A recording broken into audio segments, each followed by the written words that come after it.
Okay. All right. So.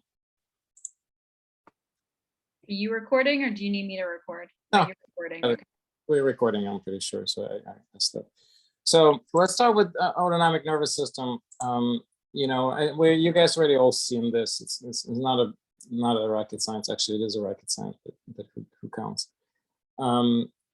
We have two branches, sympathetic and parasympathetic. In any given moment, it's like, think of them as a balancing act. It's like on a scale, on a very fine-tuned scale. And unfortunately, the reality is such that, especially in long COVID, there's a lot of drive towards sympathetic overflow. I will skip some basics. For example, it's actually not a drive of sympathetic overflow. It's a lack of parasympathetic tone, but it gets too quickly too complicated. But I will show you what's important to understand in terms of logistics of the actual heart rate variability and how the equipment can be of such a value here, okay? You can look on the right, and whenever things accelerate, so when the sympathetic overflow occurs, those are the types of problems you're going to see. So I'm going to give you a minute just to take a look at the slide. So it's not just one particular organ. Unfortunately, chronic stress and the sympathetic overflow can affect all of those things simultaneously. And so if you think about this in terms of the symptoms you're having, or the typical long COVID symptoms, I mean, it fits perfectly well, right? So this is, and it's actually in that context, it's not any different than looking at any other chronic inflammatory condition, be it whatever. Anything that is stress related, you're going to find on this diagram. And people always ask, okay, well, I have more of this symptoms and I don't have those symptoms. Well, that's your individuality. It doesn't mean that somebody's going to have the same exact symptomatology. It's just particularly your case. This is how the overflow of sympathetic tone over time affected you. This is not everybody's going to have everything, but people will probably have few things from the diagram. So the heart-brain relationship, we always think of the point intuition, right? Like the heart feels before the brain feels kind of thing, and you walk in a room or when you fall in love, like you suddenly instantly know this is the one. Like those are the things that we interpret on the brain level, but they quote unquote come from the heart. Believe it or not, there is a science behind it, and a very solid science. It's not some, voodoo stuff. And it's based in the fact that actually the perception of the brain indeed precedes by the heart. So the heart perceives on an intuitive level information before the brain interprets this. And it's based in this two-way street through the vagal innervation, which is extremely fast. So we connected by this nerve, vagus nerve.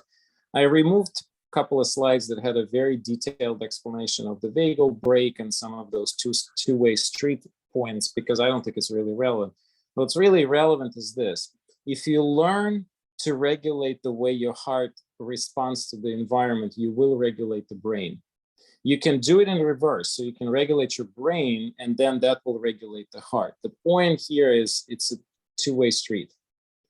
And if your heart is in dysautonomia, it's dysregulated, right? So you have a fast heart rate, you're short of breath. There's actually a way to cognitively, through the mind-body training, and as you'll see, in a particular way of assessing it in real life, to retrain it. That's what's the whole practice today going to be about. Let's go right into actual terminology. HRV, so heart rate variability. What are we talking about? I'm going to keep using HRV because that's a short and easy. Well, so if you look at the heartbeats, if you look at the cardiogram at the cardiology office, they look very identical, right? Completely wrong. There is never two same beats. They're 100% different. Not a single, the beat after the beat after beat, they're 100% different, always. And the difference is very small. And in the past, before computers, you couldn't really pick this up easily. But nowadays, with the current technology, it's actually very easy to do. And there's a lot of things that affect the variability. And the variability in itself is a hugely important concept. Turns out, in some way, it's a new or old, or how we think about this, a vital sign. And when the heart rate variability is dysregulated, when it's poor, when it's not coherent, there's a lot of associated medical problems. I'm not going to go into that detail, but the point is this: we want to learn how to train our autonomic nervous system to regulate the heart rate variability to get it better. And I'll explain what better actually means, because right now you don't have a context. So the equipment we're going to use, which is the HeartMath, going to have a kind of similar to this diagrams. This is the typical heart rate variability. So it's going to go up and down, up and down. It will correlate with a breath. I'll show you in a second. And the first practice we'll do will just be a simple breathing practice that will sync our breath with HRV. This is much more important diagram. So if you look at HRV, the way HRV is generated is through an autonomic nervous system. And actually, because of that, we can, with relative precision, calculate what kind of frequency is coming out of the heart. And what's really cool is turns out that ultra low frequencies and very low frequency right here strongly associate with sympathetic tone, while the high frequency over here associates with the parasympathetic tone. And we want to live our life right here, right in between the two, in this peak. And the goal is to kind of synchronize everything, that we have a picture that looks like this.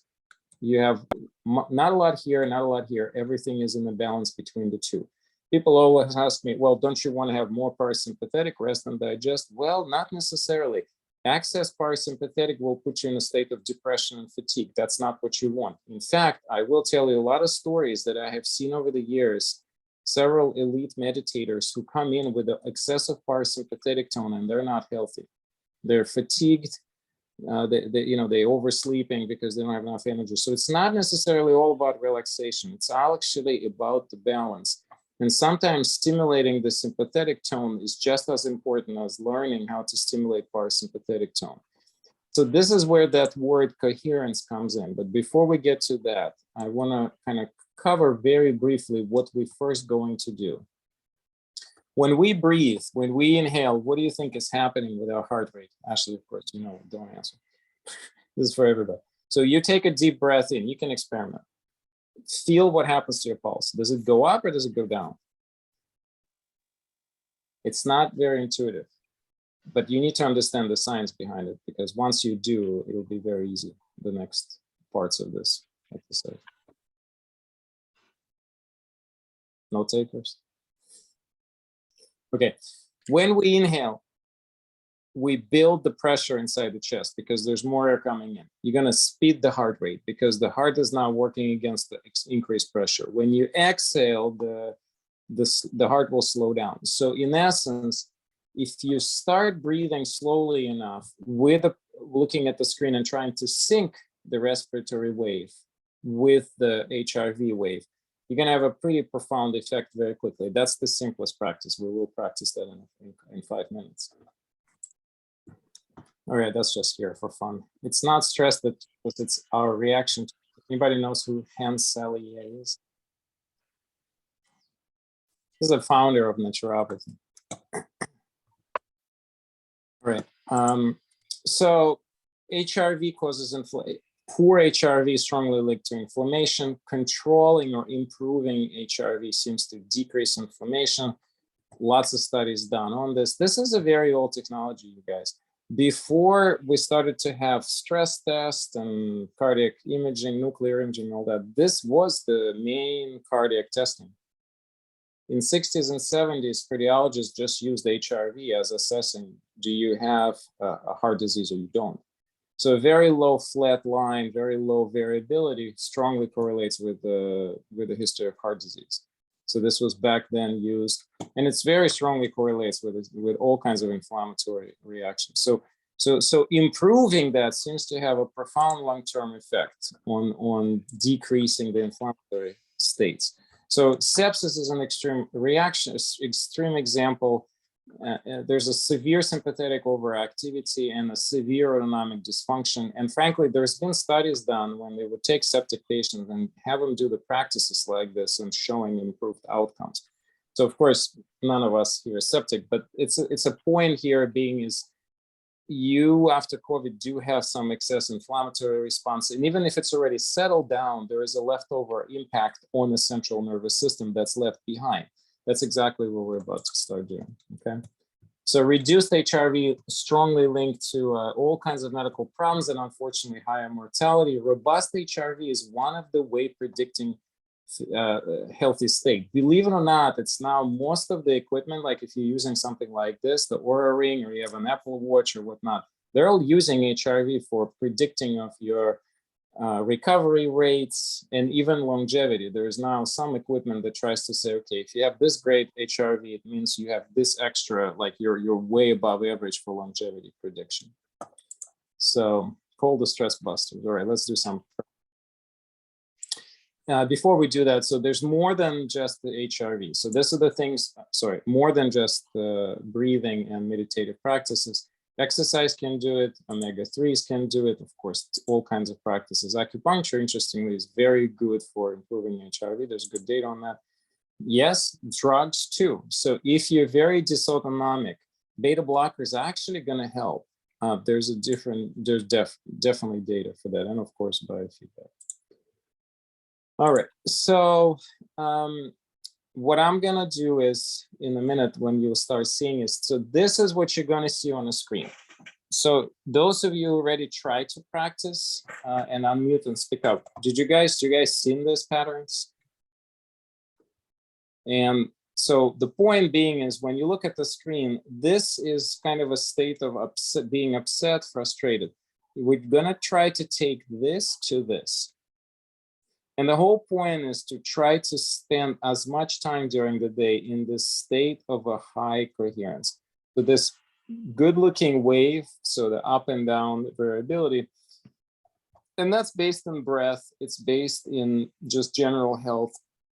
That is what you want. That is total coherence. This is non-coherent, right? Or incoherent. And by the way, the term is simple, right? Because it just looks that coherent.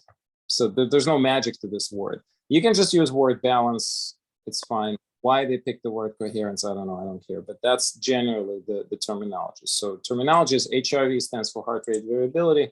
Coherence simply stands for a good quality HRV or for the balanced state in the HRV. So basically state of synchronization between heart, brain, nervous emotions, this is measurable and that's what the equipment is for. And it's way more important than just being relaxed. In fact, it's nothing to do with relaxation. All right, I'm gonna skip this, but I want to leave this here because different states of emotions impact variability, HRV differently. This is just some of the points. Believe it or not, yes, simple mental task is stress for us. That is a healthy individual here. So unfortunately, it takes a certain level of deep meditative practices to be able to maintain mental focus while you're coherent. You could work towards that target, but it's not easy. This is what relaxation does. It's not necessarily very good. You notice it's kind of regular, but amplitude is very small. You don't want that.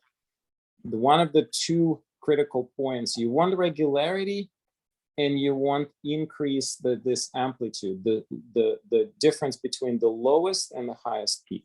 That's what we're going to do. Notice, remember I was telling you between the balance. So you look at the actual frequency diagram, you're gonna have this peak in the middle. Very little here, very little here. That is exactly the point. Mental and anger, look, they look almost the same.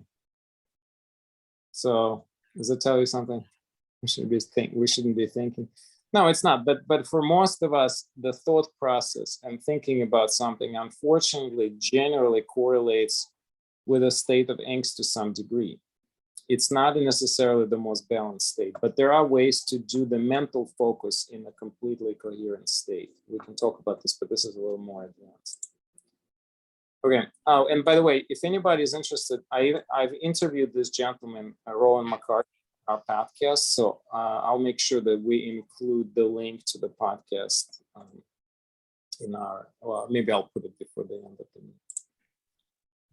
Okay, some documented actual benefits. So, and resiliency is, you guys heard this term. Okay, so let me stop sharing, turn this off, share this screen, and I'm going to start showing you an actual.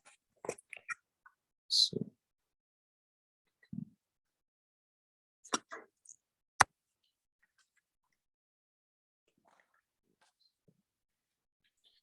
feel free to get your device out. Okay. And so if you got an EM balance, that's what it's going to look like, right? So you're going to have this as a starting screen. I don't know why, is there a way for me to, wait. This is supposed to be stuck into my phone, not my computer. I'm trying to get rid of this because I don't know how to. Yeah, I've never actually done this way. So let me try again. Maybe I can do go to application.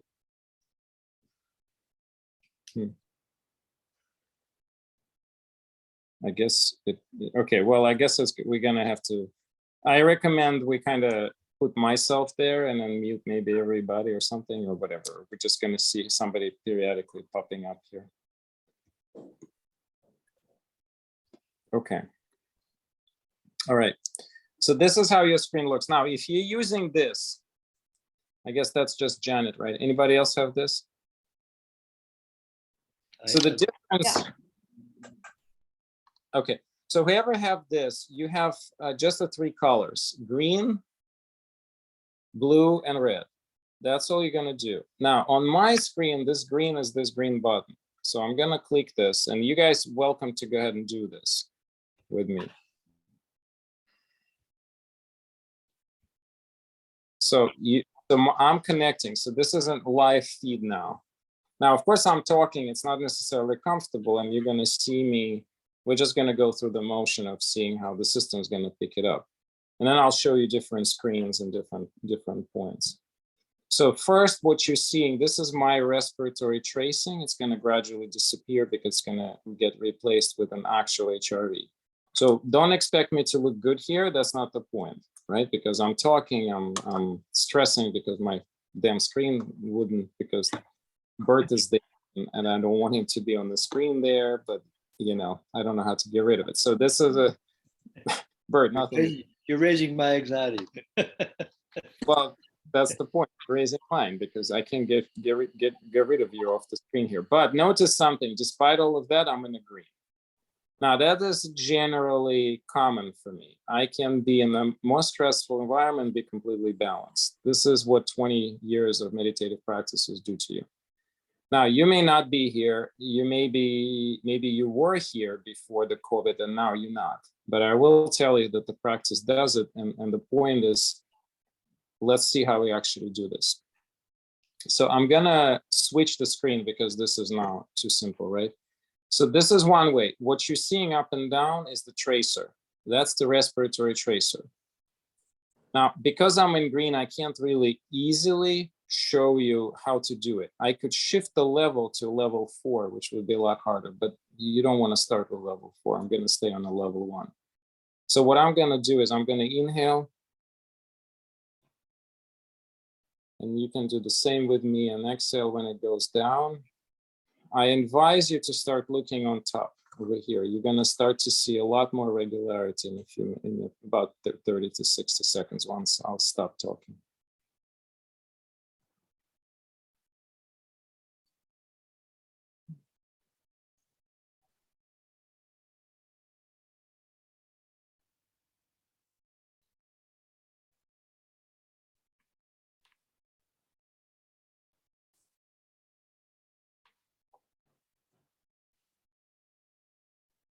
Inhale when it goes up, exhale when it goes down. Use your full chest. You're seeing how it's beginning to look like a steady wave. It's still in green because I was in green. Now I'm talking, it's disappearing. It's very quickly picking it up. So I'm gonna shift to something different. So this is the most important screen if you have EM wave. If you don't have this screen. If you have this box, all you have is a green, blue, and red, and it's fine just to stay in the green. That is your practice if you just have this. If you have this advanced equipment, you have a couple of things here. You see this moving thing over here? You seeing this? A dot. The dot on top? Yeah. So the way I was doing it up and down, you can inhale when it goes to the right, exhale on the left, or the reverse. So inhale, exhale. I'm going to do this for about a minute, invite you to follow and look at the screen. If you have your own screen, follow your own screen.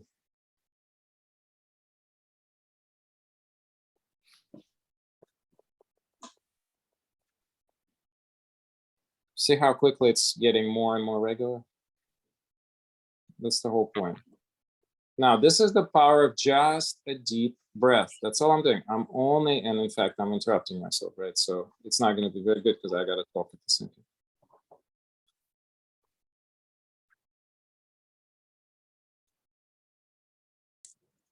time. So the system, the ball itself is tracing this. It's just helping you not to follow this. Okay. What are you noticing here? What you're noticing here is that inside the green, there is a huge capacity to be more green and more green and more green. You want to get this number as high as you can. If you can get it to 10, it will be golden. If you start with just 1, don't worry. You can do more and better and better. Okay? Which are you talking about? Oh, sorry. I don't have a mouse on this thing. That green, The green line, the green band in the middle? where it says coherence over time. Yeah. So this is the magnitudes of green. Here you don't have a wave. Here you want to have a line going up and up and up and up if you can, or just staying high. Mm. The HRV wave is here. Now, what are you noticing? The minimum pulse that I have is around 60, maybe 55, and the maximum is around 90. That's perfect. That's what you want. You want to get to as close to 30 as you can. When you start practicing, if you end up with starting with 10, don't panic. It's okay. Everybody's at their different places. You may start with even 5. It just, you have to learn how to do this. Don't pay attention to it. The more importance is to stay in this green in the beginning and grow this green number. So here it's for some reason set limit at 444.4, but it's just in a moment. Okay, I'm gonna move Jennifer up. Now look at the bottom of the screen. Do you see that spectrum? This is where you want to be in this light gray area. That's the balanced state. On the left, it's sympathetic, too much stress response. On the right, it's too much parasympathetic. You see, I'm doing reasonably well. I'm talking, but I'm primarily staying in the balanced range. Now, what I want you to pay attention is we're going to start first practice. Now we're going to do practice for about 3 minutes. By the way, is it okay if we go over by 10, 15 minutes? So we can do, everybody's okay with this. If you have to go, just go. It's fine. So let's do this. Well, actually, we go till 6:30. Why did I think we go to 5? No, we're good. We're doing really well on time. Okay, so first we're going to do, we've done deep breathing, but instead of just following the tracing, what I want you to learn is how to do what's called 6 breaths per minute. So basically you inhale on count of 5 and you exhale on count of 5. So each breath is roughly equal to 10 seconds. This is one of the common physiologic breaths. It's easy to count. It's easy to remember. So let's try it. I'm not gonna talk about it. I'm just gonna do it, and I invite you to do the same. And if you want, you can look at my screen or you can look at your own screen, whatever you prefer. But let's do this for 4 minutes. And I want you to particularly pay attention what happens to the scoring, not just with me, but with you. I have to admit, I don't know what I'm doing. Where is this supposed to go? This is supposed to go in an ear.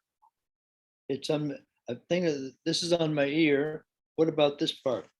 This part should be plugged into your phone or an iPad. iPad, okay. Did you download the software? No, I just got the thing half an hour before this started. Okay. My suggestion, Bert, just drop the equipment and just watch what we're doing and practice. Okay, Because you need to learn the practices and then you'll master the equipment. Practice is more important than equipment. Yeah. Okay, sorry guys, we're gonna start over.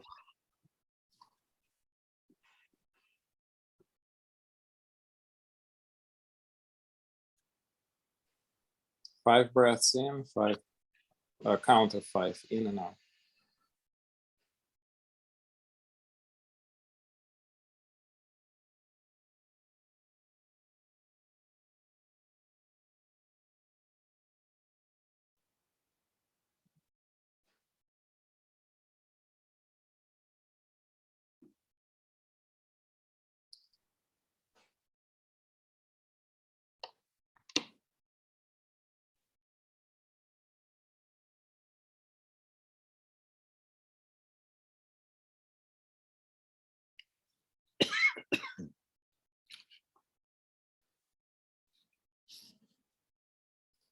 If you guys don't mind, mute yourself so we don't get interrupted by sounds.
Okay, 1 more minute.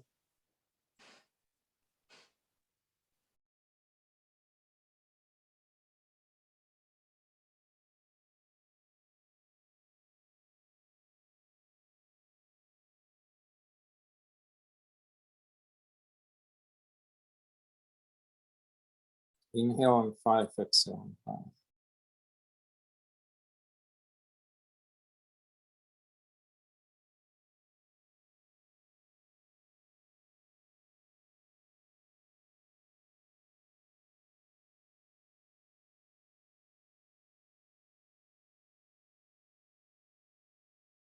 Okay.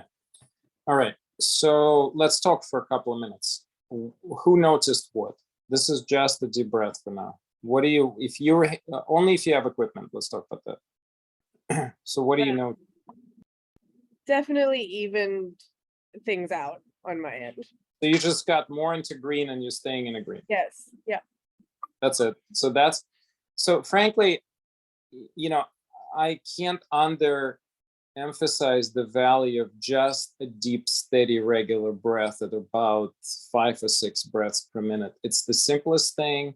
You always have access to it. You're driving, you can do it. You're arguing with your boss, you can do it no matter what. This is one of the simplest things. If you can't remember something more advanced, which we're about to embark on, just do that.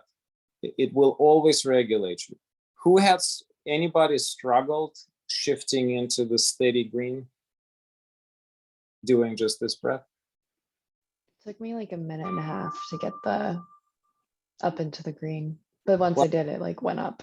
I would expect with you to even, so that's actually better than I would expect with you, not the symptoms. So this is expected, right? Now, the question always comes up, should I do this breath once a day for 30 minutes, or should I break it up? Here's what I will tell you. Every time during the day you remember, just do this breathing. Even if it means you're going to be doing it for 4 hours a day. This is not like, you don't have to think of this as a practice. You have to breathe, right? So just deepen the breath, slow it slightly down, get in the habit of sensing what 5 or 6 breaths per minute look like.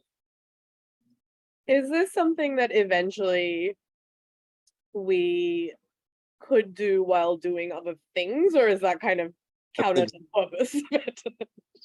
That is exactly what I'm trying to say. Right. Experienced meditators, I don't call myself experienced meditator, but I would say that I'm an experienced practitioner of different breathing techniques and different practices. I don't actually meditate a lot, but I every day throughout the day, I keep an attention on how I breathe. And even in the meetings, like whenever I have a time, I would do this. And this is why you're seeing me this way. And I will tell you, I don't meditate for more than 30 minutes a day on average. Yes, if I'm on a retreat, I may meditate for hours. But the reason I'm looking so healthy and robust is because of just deep breath. And I will tell you again and again, it doesn't matter what meditation practice you want to do, the breath comes first. That's why I'm gonna haunt you with the same message over and over again. And the deep breathing is so fundamental to our physiology and so robust and profound when you look at this, that once you get in habit of doing this, it starts and it ends here. Let's do something a little more advanced before I get stressed out by not being in green now. Just kidding. I mean, this is expected, right? The more you talk, the harder it maintains. So next we're going to do, if you've looked into some of their practices, you may have come across something called quick coherence technique. So that's what we're going to practice. So the point of quick coherence, and this is actually perfect that Victoria spoke, it's to shift the state of coherence faster. So the deep breathing will have its own physiological shift. The quick coherence will get you from red to green a lot faster. It has 2 components. You start with the same deep breath. If you automatically can do 6 breaths per minute, by all means. If not, just don't worry about it. Just breathe slowly and deeply.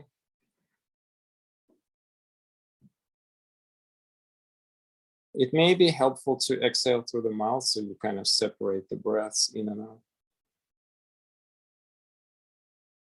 I'm gonna do this for maybe 60 seconds until I get up a little bit into a green zone up there.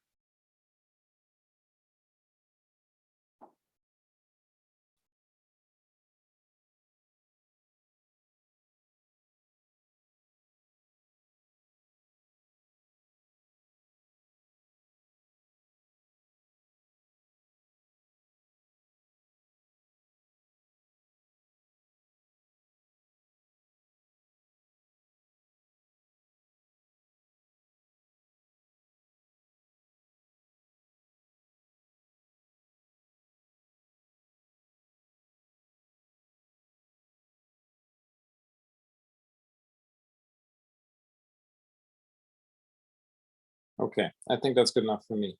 So now what I want you to do is begin to concentrate your attention in the either middle of your chest or around your heart. The easiest thing to do is imagine either sensing your pulse of your heart, if you can do it. If you can, just imagine you inhale through your heart and you exhale through your heart. I'm not talking about physical, right? I'm talking about energetically bringing the energy into the heart on inhale and then giving it back to the world on exhale. Let's do this for maybe 3-4 breaths.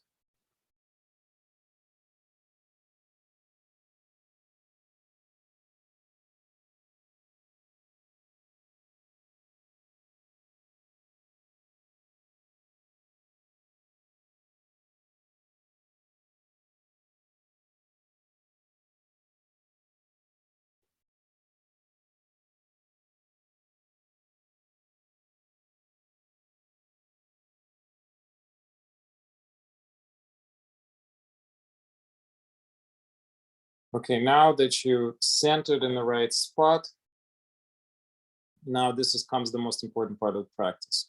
Now, thinking of inhaling and exhaling through the heart, you're going to activate a positive emotion. You have a lot of choices. You can think of affection. You can think of the loved one. Maybe if you have a pet you really adore who's with you, you can think of a pet. If you love a particular spot, you can imagine being there and just kind of inhaling and exhaling the atmosphere of the place and evoking the sensation that the place generates, this love and awe. It could just be also a state of caring for someone very deeply or something. It's very individual. So let's do that now for a couple of minutes. And when you inhale, you're literally bringing that positivity, that state of joy or love or compassion or anything that's generated into your heart. And when you exhale, you give it back into the world. You can also give it back to that object that speaks to you particularly, or the space or place.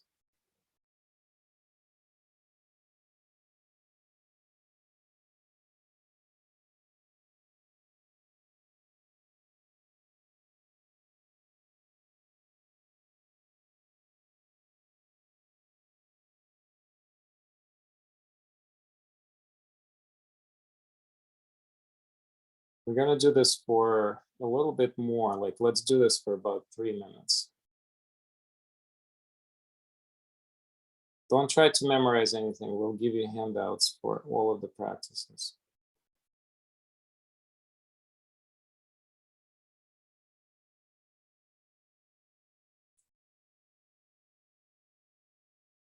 Inhale the power of positive emotion into the heart, and then give it back on exhalation to the greater good of the world.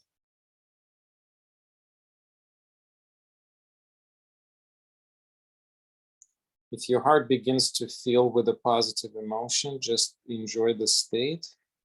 But remember, the point here is not to accumulate anything. You're just breathing through that state.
Let's take a couple more breaths and begin to gradually come back. I'm going to leave my screen on for a few minutes. When you come back, let's use me as an example for a second. So look at this, my screen, or at the shared screen, and notice what you're noticing. You see this green, how far into the top of the green I got? When I started, I wasn't even getting close to 5, and now it's like 7 point something up here. So this is that add-on power of the bringing that positive state into the heart. So just like the deep breath, this is another very universal technique. If you're feeling suddenly tired right now, that's a very good thing. Anybody feels tired? Yeah. Okay.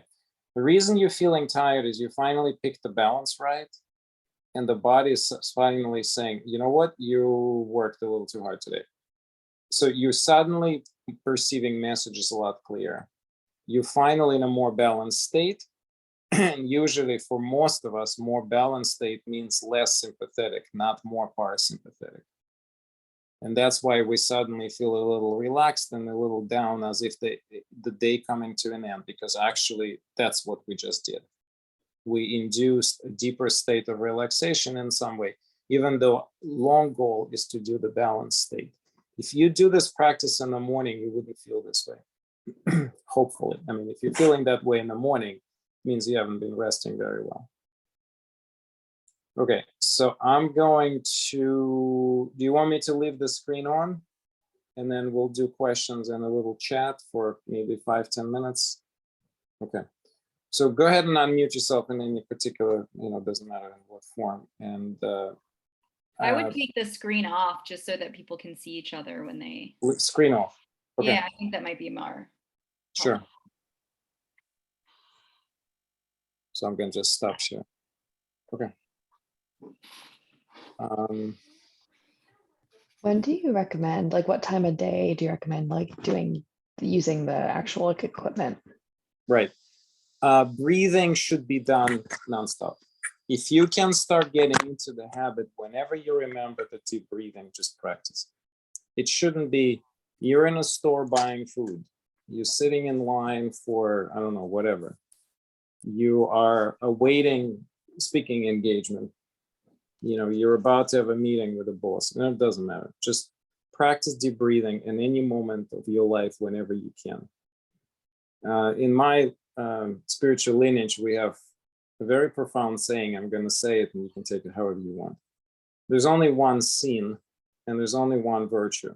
The sin is when you're when you're not aware of your breath, and the virtue when you are. The moment you start learning to be aware of your breathing, things will start changing dramatically, but you really have to tune into this continuously as much as you can. The quick coherence practice, my recommendation, do it for 10-15 minutes in the morning for the next week. And pay gradual attention to what it does to you, how it shifts. You don't need to do a lot more than that. It's not, but this one you do need to concentrate, right? Because you really need to close your eyes. You need to kind of tune into the internal state more, and you need to bring the positivity into the state, into the system. So that requires more concentration. Can't do that in the middle of talking to someone, right? But the breath, control of the breath, deepening and slowing it down, universal. Should be done all the time. But I want to hear your reflections too. I don't want to keep just talking about it. It looks like Emma too had a question. Both Jenny and Emma had a question in the chat. So I'll read it. Jenny said that it seems as though I run out of the capacity for breath on the in. I guess she means probably inhale. And I don't finish getting all the breath out in the exhale. So start, it's okay. This is just where you are, Jenny. So just start with a little bit faster breath. I can do the same breathing, 1 breath per minute for hours on end. It doesn't mean you don't start there. It took me 24 years to get here. It's not you just have to keep practicing, but start with 10 breaths per minute. So 10 breaths per minute will be 6 seconds. So 3 on inhale, 3. That's not what that's not my problem. My problem is I I take a full breath in, counting to 5 or 6 or whatever, and then I'm breathing out, I guess, slower than I'm breathing in. Try to practice this with a count. That's why the counts are there, because it's okay to do what you're doing, but the most power of just this kind of regulatory breath comes when the in and out is the same. There are lots of techniques, like there's this 4-7-8 breath. I've been doing the 4-7-8 Stop. regularly. Stop. Because the point is not to overstimulate parasympathetic. How about this? Do the 4-7-8 at night. Yeah, that's After, how I do it. perfect. But then do something a bit more stimulating in the morning. So start with doing regular in and out. So whatever the count you want, or no count. Just don't pay attention to the count. Just drop the count. If that ends up being that you're exhaling a little slower, that's fine. But then start bringing the positivity. What positivity does when you bring it in, it kind of stimulates the entire system. So you're first getting into the balance, but then you're boosting the balance altogether. So it's an energy principle here. You're trying to build up. The 4-7-8 is the reverse. 4-7-8 is suppressive breath. It's trying to slow everything down for the sleep. It's 4-7-8 is amazing when you're in such a sympathetic overdrive that your panic attack, anxiety attack, just like you're about to go give a big presentation and you can't catch your breath. Well, this is 4-7-8 is perfect. You don't have time to try to steady balance. But I mean, we're all kind of in a comfortable environment right now. Presumably, you're not feeling pressure to do much of anything. I don't know, maybe I'm assuming wrong. But point being is 4-7-8 right now is fine, but I'm trying to teach you a bit more universal approach. 4-7-8 is more towards the boosting of parasympathetic. That's not what we're doing here. And then I think Emma asked about if you could explain what the things in the computer interface are doing. It looks different from the phone. Emma, do you mean that like when he shared his screen, it looked different than the screen that you're looking at? That's the right question. Okay, so you got a computer version. You got the attachment like this goes to the computer. Yeah, she said her microphone isn't working and she's nodding her head. Yeah. Yeah, Yeah. it's like that. Her screen looks like that instead. Oh, okay. So that's fine. That's because you have an old system. So Emma, this is an older system. You can connect it to computer, but you're not going to have as much of the advanced technology as the what I have. This is the EM balance. Eventually, if you like this technology, I highly recommend for you to get this. It's the same, Bert, that's what you have. You have a phone thing. Yeah, because you have this USB-C thing connected. That goes into the phone. So, but Emma, what you have is just work with that green zone only. Don't worry about the brackets. Don't worry about frequencies. You're not going to have that on your screen. Your goal is going to see how you're above the green. Everything is kind of totally irregular. That's what you need to work for next week. Yep. So that's because you got to start practicing. So when people are more dysregulated, it's not easy to shift in the beginning. Stick with the breath. And actually, Emma, for you, sync the breath with the, when you look at this thing, I'm going to power it and I'm going to connect it to this thing now. But I'm just going to stay on the camera, okay? Where's the earpiece? What do we got here? Oh, okay. So this is what you have.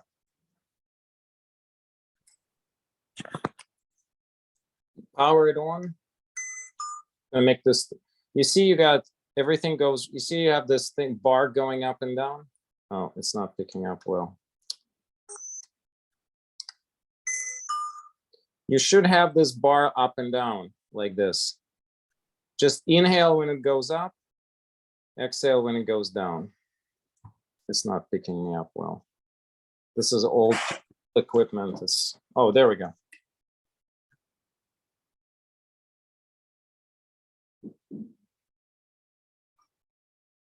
So follow with the breath. That's the easiest practice, and eventually it'll start working. It's blue, now it's green. So just practice that in the beginning. Once you get in a regular habit of going into the green within, let's say, 2-3 minutes, then you can start doing more advanced things. You can start doing the breath count, etc. But you're probably going to have to practice a bit more. It's okay. That's the whole point here.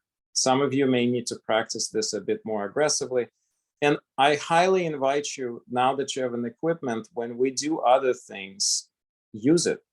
You're doing other techniques. Even let's say you're doing a yoga, connect yourself, see what's going on. You're going to, I don't know, you're having you've been driven in a car and you just want to see what's going on when you're sitting as a passenger and doing some deep breathing. Do it. Just connect yourself in any life scenario and start learning how you respond to different things. When the things shifted to steady into the red, and how do you get out of that? Emma said wants to know why the line doesn't go up and down at a regular pace. Because it's linked to your breath pattern. It's trying to sense what you need to do. Once you get in a little bit more balanced state, you will start noticing that it's itself going to get more balanced. She says, oh. So I think that she understands. I think, she thought it was like a tracer that like you follow, but it's actually following your own breathing. Thinking with it. Remember, hold on. That makes sense, yeah. So it's trying to wait.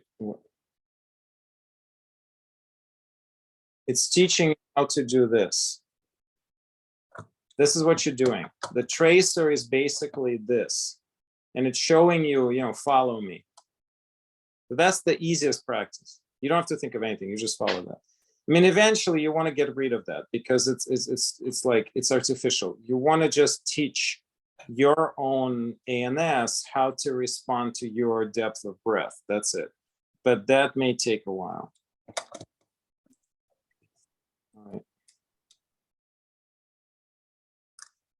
And as you guys go along, when you're practicing, if you practice this week or next week and you have any questions, you could always feel free to email me and I can send them to Dr. Kogan, or you can send them to him directly. And, like you said, I think it just takes practice of just using it like anything else. And then the more you use it, the easier it becomes and the better your coherence probably gets the more you do it, because I'm human too. I mean, I wasn't always in the green the whole time either. So. Don't get frustrated if you don't get where you need to go. Yeah.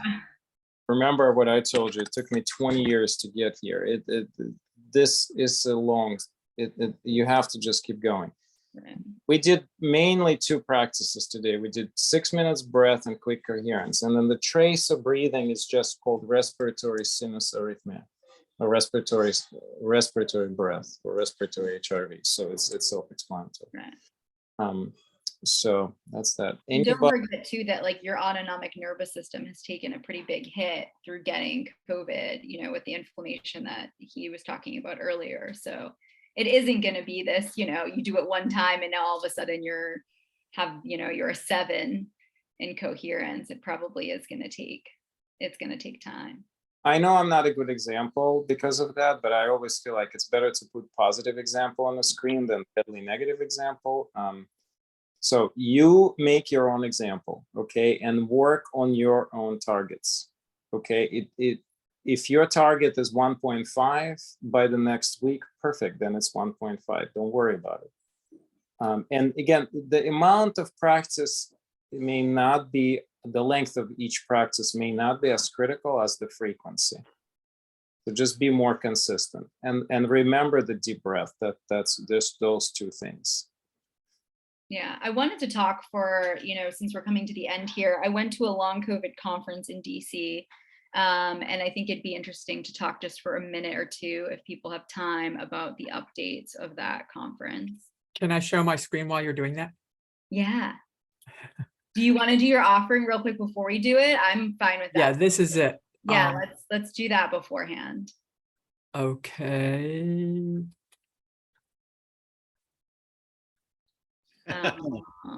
Where is it? Come on. Oh, man. It says I'm screen sharing. Well, let me, It looks cold up there. no, this is my positivity. This mountain is 18,000 feet high and no one has climbed it Wow. ever. What's it called? It's Where is called it? Gawa, I'm just gonna butcher the pronunciation, Gawagapu. It's in northwestern Yunnan province, but it's that's not a Chinese name, that's a indigenous language. That's wonderful. It's beautiful. And how symbolic Well, too. That was Of what I how thought. long COVID feels sometimes, probably like an insurmountable mountain no one's ever climbed yet. It was a big adventure to get there. The way And- to unattainable height is just to start going. Yeah. Yeah.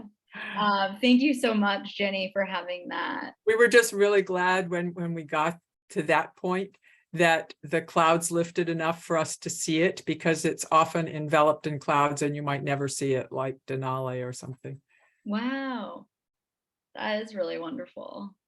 Thank you for having an offering today and sharing that with all of us. So yes, Monday, I spent all day at a long COVID conference in DC, where people came from all over the country from their long COVID programs to talk about sort of what they're doing, interventions that they're using, new research that's coming out, and research studies that are coming out. You know, the biggest take home message is that no one really knows, right? What the right thing to do is, right? Nobody really knows how long COVID is going to last, if this is going to have a lasting impact on people's health. So, you know, that was all, you know, really shared as a whole, that there is that, and there's a lot of sort of discomfort, I think, in that. But I think some sort of takeaways are a lot of the things that you guys are seeing. So, you know, like the dysautonomias were talked about quite a bit, and that's relevant to today because we talked about this HeartMath technology that would help with that. IVIG was mentioned, but also the idea of, yes, we could use IVIG as a potential solution for maybe there's an autoimmunity here, but we're not really sure if that's going to work or not, right? But that was talked about quite a bit in the conference. One thing that was mentioned was the sort of reactivation of Epstein-Barr virus. Many of the infectious disease doctors, to be honest, were not for this. They, you know, and there's mixed feelings there, but they were basically saying that some of the antiviral medications, like, yes, if there's a reactivation for something like herpes, these antivirals would be very helpful for that. But if we're talking about real Epstein-Barr virus, the medications that are actually used for that from an infectious disease perspective are very side effect heavy medications that can be dangerous in other ways. And so, you know, there seems to be a little bit of just like fear surrounding that. And they're not generally convinced that your normal valacyclovir, you know, antiviral is going to get rid of a reactivation of Epstein-Barr, if it truly is that. So there was a lot of discussion about that. They give a lot of caregiver resources that I will send you guys a picture of that I thought would be really nice. They gave a handout that had a list of all these different organizations that your family members who are caregiving for you could utilize, which I think would be really helpful to share with all of you. So I will send you a PDF of that so that you can share that with your families. The veterans organizations spoke. That's important because a lot of government organizations sort of are what feeds other private organizations, what they decide to do without long COVID. And they're developing their own sort of like handbook for treating and diagnosing each subset of symptom. of long COVID. So, the question really becomes, do we treat everybody the same? Do we put people in sort of different categories based on their symptom type? And how do we deal with that? But ultimately, there's not a lot of treatment trials going on right now. There is that one about IVIG that I sent to all of you. If you want to enroll in that one, that was sent to me. I sent it to your email. And then there's also one to keep in mind called Recover, but that's not a treatment trial. That is a diagnostic trial. They're really trying to find a biomarker for long COVID because they've been asking industry, pharmaceutical companies to get involved, and they won't get involved without a biomarker because they can't make money off of a drug if they don't know if it's fixing something. So, that's really where they're sort of at and what they're striving for. We are one of the only ones that are doing a group like this, which other clinics found pretty fascinating and we're really interested in. And one of the only ones that's also doing a lot of integrative techniques other than UConn in Ohio that is doing a ton of acupuncture, as well as Western medicine. They've had a lot of success. Did they Thank you. talk at all about funding for research or funding for clinics or anything along those lines, just in terms of federal?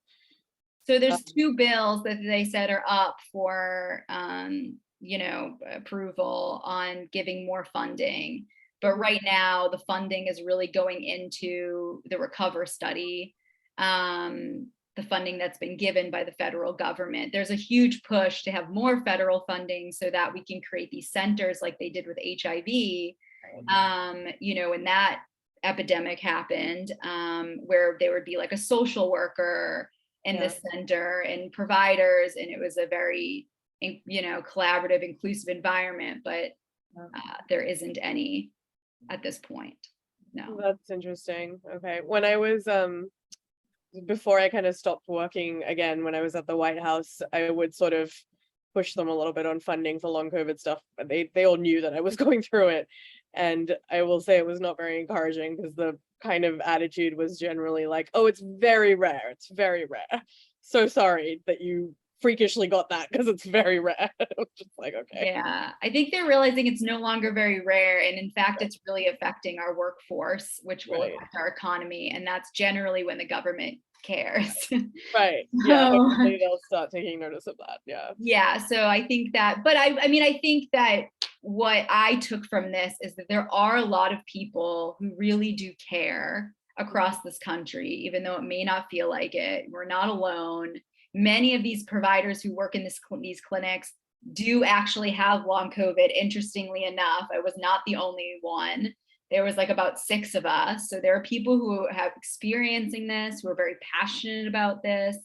You know, one infectious disease doctor came up and said, what we did with Lyme, we have to acknowledge was wrong as infectious disease providers, and we cannot have that happen again. And I feel like that was very vulnerable and honest of her to say that as an infectious disease community, we need to do better. And so I think that there are people who want to do better for COVID.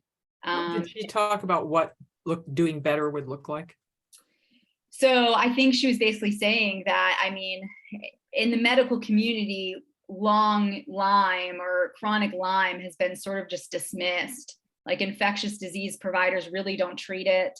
They don't really acknowledge it. They just say, oh, well, you're negative for you don't have anything chronic from Lyme disease. Like it's gone, right? Like we're not going to continue to treat this. But they found out that that's actually not true and that they should have paid more attention to it.